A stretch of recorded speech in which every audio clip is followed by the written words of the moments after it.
and welcome to another video of Mr. Mark Explains History. And today we will finish the topic of time periods, and I want to share with you three main takeaways. So what are three things you should really remember about time periods?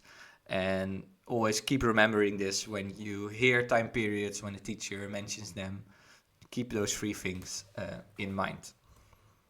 So in the past videos we talked about all of those time periods, also about, let's say these are the Western time periods. I also mentioned in my last video let's say why they don't really make sense in other places and that other people have a different perspective on them. So now let's talk about three general things, three main takeaways you should remember about them, about time periods. Takeaway number one is about history versus the past. This is actually a lesson you should always keep remembering.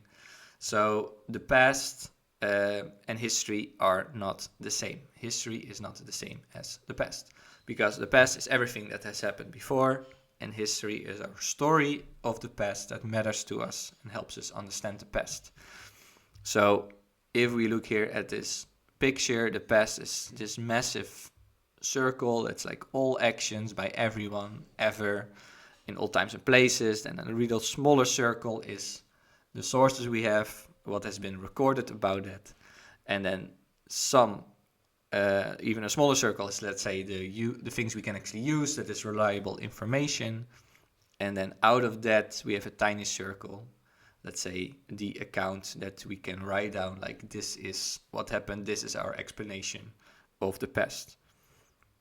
So historians create, write history based on the past, try to explain it, and it's therefore always their opinion, it's their perspective.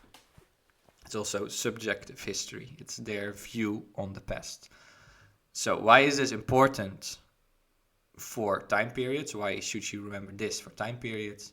Because these historians, they construct time periods, they make them. It's like they came up with these names, they said, okay, now one ends and the other one starts. It's not like people at the time were like, okay, now a new time period starts.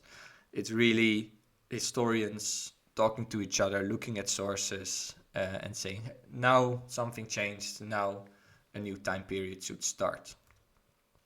So they study the past, historians, and they come up with these time periods to make it also easier for us to talk about it. So then we can say, oh, this is typical Middle Ages, this is typical ancient history, this is really something from Elizabethan England, for example. So it's a bit like a tool for us so it's easier to understand and to talk about the past. And then how, again, do historians come up with those time periods? So, for example, a couple of events that really changed the way society worked.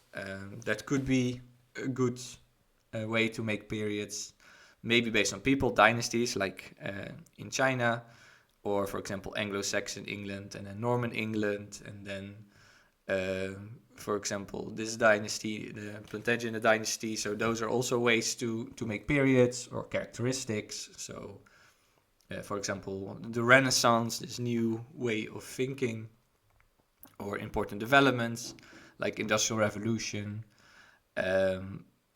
Those are always, we could say, this is when a time period starts and when a time period ends. Historians make them based on those things, and those help us to talk about and understand the past. Final takeaway. Oh no, not the final takeaway. First I want to show you this cartoon. So those are two guys in the Middle Ages, and they say, do you happen to know which particular Middle Age we're actually in? Why is this, let's say, a good cartoon? Is because in the Middle Ages, of course, people didn't know they were living in the Middle Ages. Time periods are only made afterwards. We look back at the past, and then, let's say, by looking back, we can make sense of it, and then we decide when something is time period. So we're also living right now, and only in 50 years we can maybe say how we would call this time period. Takeaway number 3 is that time periods are different in other places. So the 5 big ones I talked about only apply really to Western history, so to the history of, let's say, America, Canada, Australia, and the western part of Europe, it really only makes sense for those kind of places. And the example I used in previous video is, for example, in Western Europe we have, or we talk about Dark Ages around 500 AD, while a little bit later there's a golden age going on in the Middle East. So a dark age in one place can also be a golden age in another. So that's why you should really be careful when using time periods to realize about the context and the location. And also, do they have a different perspective on history? So those are 3 important takeaways. And then I also have some tips for you moving forward. So when you talk about time periods in history, keep reminding yourself that history is constructed, it is made. We didn't find some big book that explains everything. It's constantly changing, historians discuss it. So keep reminding yourself it's made, and keep always asking also why. So keep an open mind when studying and using time periods, and be critical. So you can ask, why actually did historians make this time period? What changed? Why they decided this is such an important moment? Always in history, keep asking why. And finally, be aware of those different places and perspectives. So if you use time periods, be aware about is this the same for this country, or for other parts of the world it doesn't make sense. So keep checking that, and keep an open mind and look at it with different perspectives. So be aware of that.